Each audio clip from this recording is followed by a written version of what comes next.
wananchi kwa maana wawakilishi wao, kwa sababu wanaijadili ili kuhakikisha kwamba hapa kuna mapungufu, hapa tufanye hiki. Wananchi wangependa na wao wasikilize.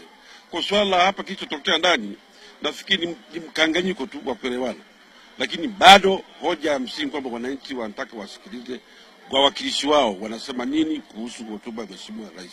Tunapata wasiwasi na uwezo wa waziri wa habari. Jambo la kurusha live mambo haya kutoka bungeni, wananchi waweze kufuatilia na kujua nini kinachojiri katika bunge lao.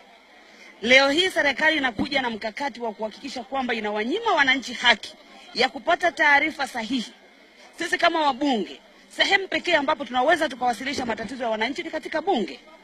Tuliona rais alihutubia bunge na alichokisisitiza ni kwamba baadhi ya mambo atayafanyia kazi. Leo hii tunajadili hotuba ya rais. Wananchi hawajui ufuatiliaji wa yale ambayo rais amewaahidi wananchi. Kwa hivyo naona kwa namna hii wananchi wananyimwa uhuru, tukizingatia TBC inaendeshwa kwa kodi za Watanzania.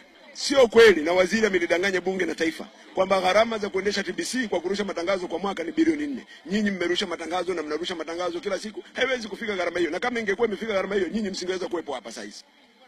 La tatu ni kwamba Watanzania sisi wabunge hatuko tayari kuona kwamba matangazo haya ya TBC yanarushwa kwa upendeleo, kwamba eti pale waziri anapotaka sauti mzuri ya serikali inaposikika ndio irushwe na pale wabunge wanapojadili isirushwe. Hiyo hatutakubali. Kwamba hapa, kwa hiyo sisi hatutatoka ndani ya bunge, tutabaki ndani ya bunge, lakini bunge halitaendelea mpaka TBC ipewe amri ya kurusha matangazo.